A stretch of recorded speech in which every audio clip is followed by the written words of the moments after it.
ഇന്നത്തെ ഹിന്ദു പത്രം വായിച്ചപ്പോൾ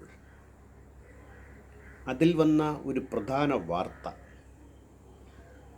അതായത് നമ്മുടെ പ്രധാനമന്ത്രി സാമ്പത്തികത്തിൽ ഇപ്പോൾ കോവിഡിൽ സ്വീകരിക്കുന്ന നയവുമായി ബന്ധപ്പെട്ട വളരെ പ്രാധാന്യമുള്ളൊരു വാർത്തയാണ്. നമ്മുടെ രാജ്യത്ത് prime ministers national relief fund എന്നൊരു ഫണ്ടുണ്ട്. 48-ൽ വിഭജനം ഉണ്ടായപ്പോൾ ആളുകളെ, മൈഗ്രൻസിനെ സംരക്ഷിക്കാൻ വേണ്ടി ഉണ്ടാക്കിയ നിയമമാണ്.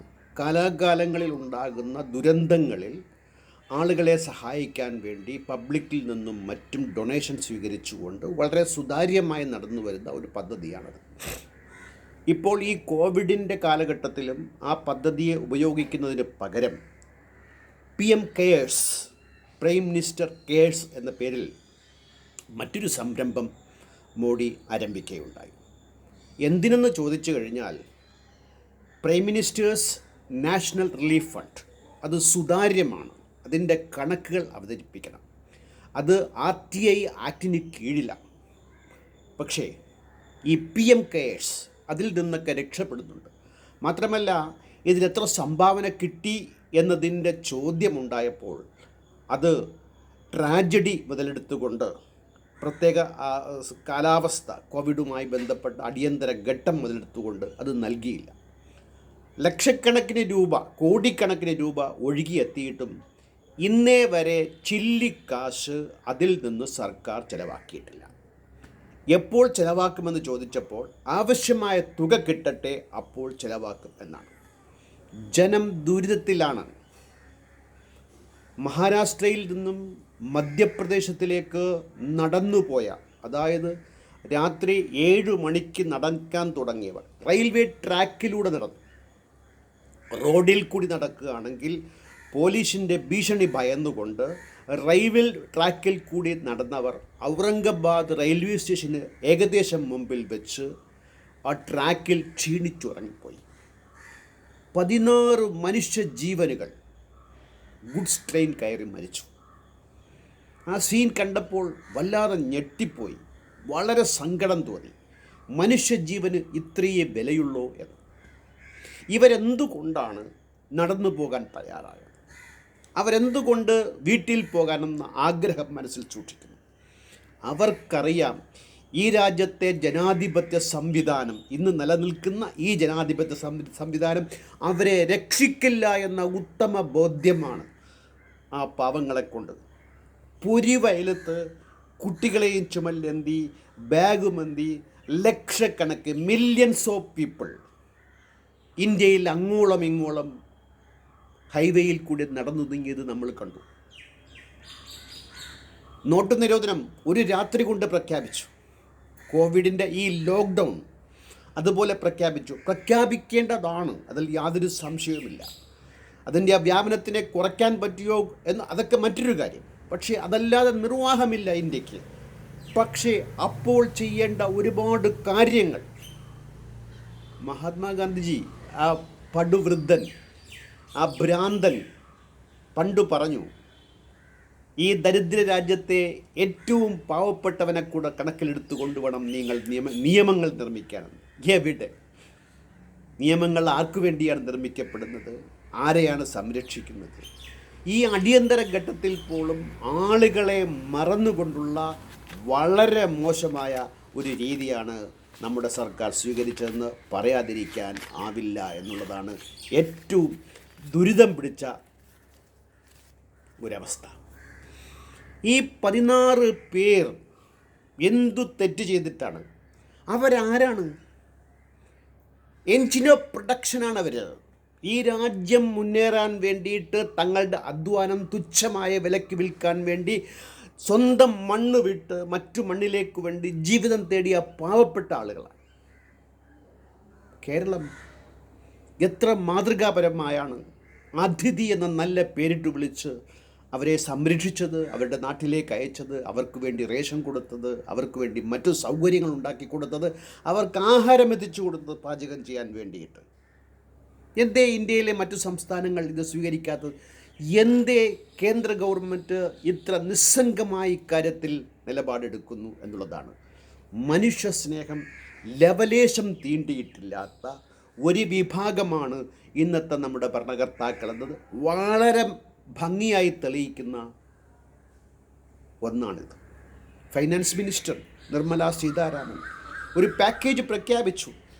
1,75,000 കോടി രൂപ, 1.75 lakh crores. എവിടെ തികയാൻ? മാത്രമല്ല അത് ഇംപ്ലിമെൻ്റ് ചെയ്ത രീതിയാണ് വളരെ പ്രധാനം. ഇന്ത്യയിലെ ബ്യൂറോക്രസിയെ വിശ്വസിച്ചെന്തെങ്കിലും ചെയ്തു കഴിഞ്ഞാൽ അതെവിടെ എത്തുമെന്ന് പറയേണ്ടതില്ല. ഈ രാജ്യത്തിൻ്റെ ഏറ്റവും വലിയ ശാപങ്ങളിൽ മുമ്പിൽ നിൽക്കുന്നതാണ് ബ്യൂറോക്രസി, റെഡ് ടാപ്പ്. അവിടെ രക്തത്തിൽ ഊറിയ കാര്യമാണ്. നാരായ വേര് കീറി ജനങ്ങളെ എങ്ങനെ ബുദ്ധിമുട്ടിക്കാമെന്ന് ലോകം പഠിക്കേണ്ടത് ഇവറ്റകളിൽ നിന്നാണ്. ഇതുപോലൊരു വർഗം ലോകത്തെ നശിപ്പിക്കാൻ, ഇന്ത്യയെ മുടിപ്പിക്കാൻ, ഇന്ത്യയുടെ നല്ലൊരു വരുമാനം പങ്കുപറ്റിക്കൊണ്ട് അവരെ വിശ്വസിച്ച് ഈ ഫണ്ട് ചിലവാക്കാൻ നിന്നാൽ എത്തുമോ ജനങ്ങളുടെ കയ്യിൽ? എത്തിയില്ല എന്നുള്ളതാണ് വളരെ ഖേദകരമായ കാര്യം. ആ ഫണ്ട് പോലും ശരിക്കും വളരെ അപര്യാപ്തമായ ഫണ്ടാണ്. 65,000 കോടി രൂപയാണ് രഘുരാം രാജൻ പറഞ്ഞത് പമ്പ് ചെയ്യാനായിട്ട്, ഇനി എക്കോണമി നന്നാകാൻ വേണ്ടി. ചെയ്യുമോ? അപ്പോഴാണ് മറ്റൊരു കാര്യം കൂടെ ഓർമ്മിക്കുക. പെട്രോളിൽ നിന്ന്, ഡീസലിൽ നിന്ന് എത്രത്തോളം വരുമാനമുണ്ടാക്കാൻ നോക്കുമോ അത്രത്തോളം ആഗോള വിപണിയിൽ നെഗറ്റീവ് വിലയിലേക്ക് പോയിരിക്കുകയാണ് പെട്രോൾ. -$35. അതായത് പെട്രോൾ ഡീസൽ ക്രൂഡ് വാങ്ങിക്കുകയാണെങ്കിൽ $35 ഇങ്ങോട്ട് കിട്ടുമെന്ന അവസ്ഥയിലേക്കാണ് ഈ ലോക്ക്ഡൗൺ കാരണം. അപ്പോൾ സർക്കാർ അതിൻ്റെ ന്യായമായ വിഹിതം ജനങ്ങളിൽ എത്താതിരിക്കാൻ വേണ്ടിയിട്ട് കൊള്ള ചെയ്യുകയാണ്. എക്സൈസ് തീരുവ വർദ്ധിപ്പിച്ചുകൊണ്ട് അതിൻ്റെ ഗുണം ജനങ്ങളിൽ എത്താതിരിക്കാൻ ശ്രദ്ധനായി കാര്യങ്ങൾ നടത്തുമ്പോൾ ലക്ഷക്കണക്കിന് ആളുകൾ, കോടിക്കണക്കിന് ആളുകൾ തെരുവോരങ്ങളിൽ തെണ്ടുമ്പോൾ അവരെ ശ്രദ്ധിക്കുന്നില്ല എന്നുള്ളതാണ്. 250 മില്യൺ ആളുകൾക്ക് ഇപ്പോൾ തൊഴിലില്ല എന്നുള്ളതാണ്. 87% തൊഴിലാളികൾക്ക് ശമ്പളമില്ല. 70% മൈഗ്രൻസിന് വേവിച്ച ആഹാരം കിട്ടുന്നില്ല. ചുമ്മാ അങ്ങ് ലോക്ക്ഡൗൺ പ്രഖ്യാപിച്ചാൽ പോരാ. ലോക്ക്ഡൗൺ ഉണ്ടായിക്കഴിഞ്ഞാൽ അത് ആരെയൊക്കെ എങ്ങനെയൊക്കെ ബാധിക്കുമെന്ന കണക്കുകൂട്ടലുകൾ, ശക്തമായ കണക്കുകൂട്ടലില്ലെങ്കിൽ അതില്ല എന്നതാണ് തെളിവ്. നമ്മൾ കണ്ടുകൊണ്ടിരിക്കുകയാണ്. ജനം ദുരിതത്തിലായി പോവും. ജനം ദുരിതത്തിലായി. നൂറുകണക്കിന് ആളുകളാണ് കോവിഡ് ബാധിക്കാതെ തന്നെ കോവിഡ് വന്നപ്പോൾ മരിച്ചു കിടന്നു. അവരെയെങ്കിലും നമുക്ക് രക്ഷിക്കാമായിരുന്നു എന്നുള്ളതാണ്. പഴഞ്ചൻ രീതികളാണ് ഇന്നും സർക്കാർ. അടിയന്തര ഘട്ടത്തിൽ ഉണർന്ന് പ്രവർത്തിച്ച് പുത്തൻ രീതികൾ ആവിഷ്കരിക്കാതെ പഴഞ്ചൻ റെഡ് ടാപ്പിലൂടെ ഈ ബ്യൂറോക്രസിയെ വിശ്വസിക്കുന്നു. താഴേത്തട്ടിലുള്ള സർക്കാർ മിഷനറിയെ, പൊതുജനങ്ങളെ, തദ്ദേശ സ്വയംഭരണ സ്ഥാപനങ്ങളെ, മെമ്പർമാരെ ഒക്കെ വിലക്കെടുത്തുകൊണ്ട്, അവരെ കണക്കിലെടുത്തുകൊണ്ട് ആവശ്യക്കാരൻ്റെ പോക്കറ്റിൽ തന്നെ കാശിട്ട് കൊടുക്കേണ്ട സമയമാണിത്. അല്ലാതെ ഡിജിറ്റലായി പൈസ എത്തിച്ചു കൊടുക്കാൻ അത് വഴിയിൽ മുങ്ങും, നടക്കില്ല എന്നുള്ളതാണ്. അതുകൊണ്ട് ഞാനിതൊക്കെ പറയുന്നത് എൻ്റെ അഭിപ്രായമല്ല കേട്ടോ. ഈ ഹിന്ദുവിൽ വായിച്ചതുപോലെ കരൺ താപ്പറിൻ്റെ ഒരു ഇൻ്റർവ്യൂ ഞാൻ കാണുകയുണ്ടായി. അതിൽ ഒരു ലേഡി, ആ പേര് ഞാൻ മറന്നുപോയി കേട്ടോ, സോറി. അവർ വളരെ നന്നായി അഭിപ്രായങ്ങൾ പറയുന്നു. അവർ CEO ഓഫ് ഈ ഇന്ത്യൻ പോളിസി റിസർച്ചിൻ്റെ തലപ്പത്തിരിക്കുന്ന ആളാണ്, യാമിനി അയ്യർ. അവർ വളരെ ഗഹനമായി തന്നെ പഠിച്ചുകൊണ്ട് ആ ഇൻ്റർവ്യൂ 28 മിനിറ്റാണുള്ളത്. അതിൻ്റെ ലിങ്ക് ഞാൻ ഡിസ്ക്രിപ്ഷൻ ബോക്സിൽ ഇടാം, പറ്റുമെങ്കിൽ കാണുക എന്നുള്ളതാണ്. വളരെ നല്ല അഭിപ്രായമാണ്. ശക്തമായ ചോദ്യങ്ങളും അതിശക്തമായ ഉത്തരങ്ങളുമായിരുന്നു അതിൽ നിന്നുള്ളതാണ് ഏറ്റവും പ്രധാനം. അതുപോലെ ഈ മൈഗ്രൻ്റ് തൊഴിലാളികൾ, ഈ തൊഴിലാളികളെന്ന് പറയുമ്പോൾ ആരാണത്? നമ്മുടെ സംസ്ഥാനത്തും പലരും വന്നു. അവരെ സംരക്ഷിക്കേണ്ട ബാധ്യത ഈ സമൂഹത്തിനുണ്ട്. ഈ സമൂഹത്തിൻ്റെ ഉന്നമനത്തിനു വേണ്ടിയിട്ട് തങ്ങളുടെ തൊഴിൽ വിൽക്കാൻ വന്ന ഇന്ത്യക്കാരാണ് അവർ. എൻ്റെ രാജ്യത്തിലെ പൗരനാണ്, താഴേക്കട്ടിലുള്ളതാണ്. അവനെ സംരക്ഷിക്കാത്ത ഒരു ഗവൺമെൻറ്റിന് അവിടെ ഇരിക്കാൻ പോലും അർഹതയില്ല എന്ന് പറയേണ്ടി വരും. അത്രയ്ക്ക് നീചമായ രീതിയിലാണ് അവർ കാര്യങ്ങൾ ചെയ്യുന്നു എന്നുള്ളതാണ് വളരെ ദുഃഖകരമായ കാര്യം. അവർ എന്തുകൊണ്ട് വീട്ടിലേക്ക് പോകുന്നു എന്ന് വെച്ചാൽ, ഒന്ന് സർക്കാരിനോട് അവർക്ക് വിശ്വാസമില്ല. ഈ സർക്കാർ വരെ സംരക്ഷിക്കുമെന്ന് യാതൊരു ഉറപ്പും, ഈ ഡെമോക്രസിയിൽ അവർക്ക് വിശ്വാസമില്ല എന്നുള്ളതാണ്. അതിലേക്ക് ഞാൻ പിന്നീട് വരാം. വീടില്ല. തൊഴിലിടങ്ങളിൽ നൽകിയിരുന്ന താൽക്കാലിക ഷെൽട്ടറിൽ നിന്ന് ഇറക്കി വിടുന്നു. സർക്കാർ ഇടപെടണം. സ്കൂളുകൾ, മറ്റ് പൊതുസ്ഥലങ്ങൾ ഇവയൊക്കെ കണ്ടെത്തി അവരെ പ്രാർത്ഥിക്കണം. അത് സെൻട്രൽ ഗവൺമെൻറ് മാത്രം ഉദ്ദേശിച്ച പോലെ സ്റ്റേറ്റ് ഗവൺമെൻറ് കൂടെ. ഇവിടെ ഫെഡറലിസത്തിൻ്റെ തകർച്ചയും കൂടിയാണ്. അതായത് മമതാ ബാനർജിയുടെ ഫൈനാൻസ് മിനിസ്റ്റർ പണം ആവശ്യപ്പെട്ടുകൊണ്ട് 8 കത്തുകൾ നിർമ്മലാ സീതാരാമൻ എഴുതി. ഒരു കത്തിന് പോലും മറുപടി കൊടുത്തിട്ടില്ല. നോക്കൂ എത്ര നിസ്സംഗമായാണ് ഫെഡറലിസത്തെ ഇവർ കാണുന്നു എന്നുള്ളതാണ്. നമ്മുടെ ഫൈനാൻസ് മിനിസ്റ്റർ തോമസ് ഐസക് എന്താണ് പറയുന്നത്? തുച്ഛമായ എമൗണ്ട് തന്നു, തരേണ്ട GSTയുടെ പങ്ക് പോലും തരുന്നില്ല, കടമെടുക്കാൻ അനുവദിക്കുന്നില്ല. പ്രഗത്ഭർ പറയുന്നത് സ്റ്റേറ്റ് GDPയുടെ 5% വരെ കടമെടുക്കാൻ സ്റ്റേറ്റിനെ അനുവദിക്കണം. പല പ്രഗത്ഭരും പറയുന്നത് ഇപ്പോൾ അടിയന്തരമായി കോടിക്കണക്കിന് രൂപ ജനങ്ങളിൽ എത്തിച്ചാൽ മാത്രമേ അവരുടെ പട്ടിണി മാറുള്ളൂ, ഇക്കോണമിയെ പിടിച്ചു നിർത്താൻ സാധിക്കൂ എന്നാണ്. നോട്ടു നിരോധനത്തിന് കാണിച്ച തിടുക്കമുണ്ടല്ലോ, എത്ര ദുരിതത്തിലാലത്തെ തിടുക്കം, അതുതന്നെയാണ് ഇവിടെ സംഭവിക്കുന്നത്. നിസ്സംഗമായ ഈ അവസ്ഥ ഇന്ത്യൻ ജനതയെ തീരാ ദുഃഖത്തിലാക്കുന്നു. ഒരുപാട് പേര് മരിച്ചു കഴിഞ്ഞു എന്നുള്ളതാണ് ഇവിടെ പ്രധാനമായി തെളിഞ്ഞു വരുന്ന ഒരു വസ്തുത. വിൽ പവർ കാണിക്കുന്ന പ്രധാനമന്ത്രിയല്ല നമുക്കുള്ളത് എന്നാണ്. ഈ തരുണത്തിൽ നമ്മുടെ മുഖ്യമന്ത്രിയെ അഭിനന്ദിക്കാതിരിക്കാനേ ആവില്ല. അദ്ദേഹം എടുത്ത നിലപാടുകളുമായി ബന്ധപ്പെട്ടപ്പോൾ വളരെ ചുരുങ്ങിയ റിസോഴ്സ് വെച്ചുകൊണ്ട് ഇന്ത്യൻ സമ്പദ് വ്യവസ്ഥ വളരെ മോശമൊന്നുമല്ല. GDP ഒരിക്കലും നെഗറ്റീവിലേക്ക് പോയിട്ടുമില്ല.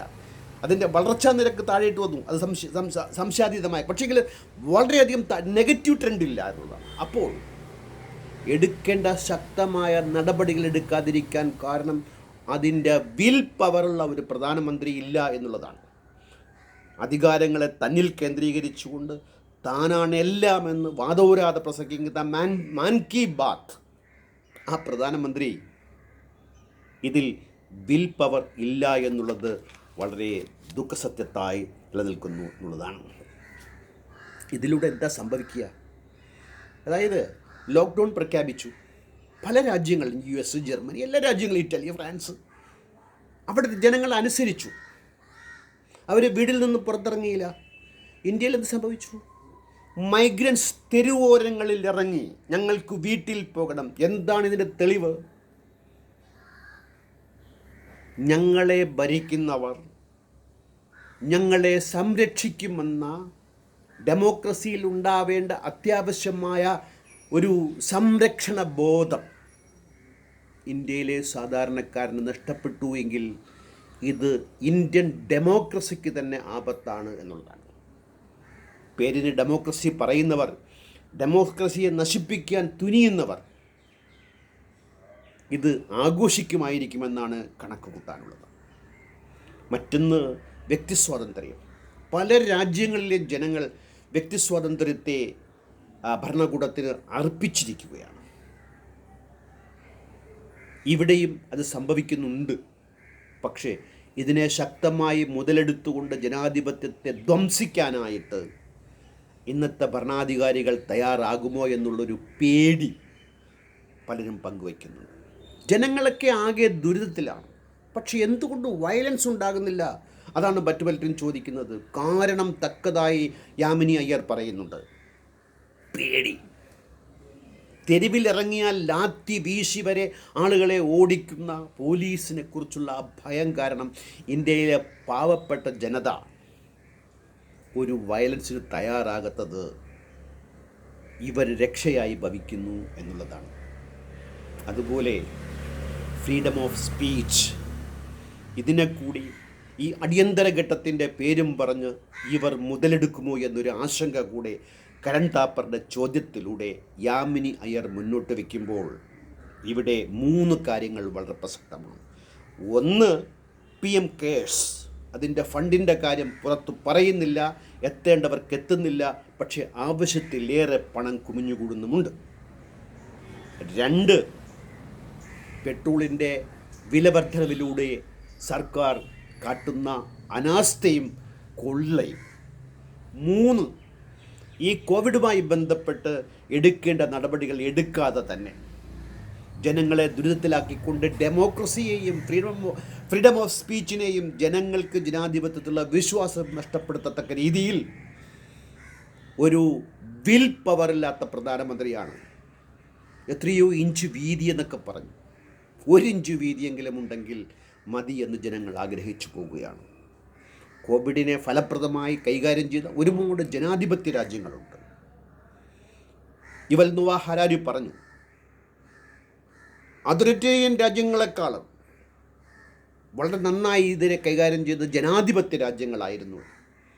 പക്ഷേ ഇന്ത്യ ഒരു ജനാധിപത്യ രാജ്യമായാൽ പോലും അതോറിറ്റേറിയൻ മനോഭാവമുള്ള ജനാധിപത്യ വിശ്വാസികളെന്ന് നടിക്കുന്ന ഭരണകർത്താക്കൾ നമുക്കുള്ളപ്പോൾ ഒരു അടിയന്തര ഘട്ടത്തിൽ ജനങ്ങളോടൊപ്പം നിന്ന് അവരുടെ കണ്ണീരൊപ്പേണ്ട, അവർക്ക് സംരക്ഷണം നൽകേണ്ട ഒരു ജനാധിപത്യ സംവിധാനം ഇവിടെ പാടെ തകർന്ന് അമ്പരന്ന് ജനങ്ങളെ അമ്പരപ്പിച്ച് ജനാധിപത്യത്തെയും ഫ്രീഡം ഓഫ് സ്പീച്ചിനെയും ഒക്കെ ഭീഷണിപ്പെടുത്തിക്കൊണ്ട് നിൽക്കുമ്പോൾ എന്തു പറയാനാണ്?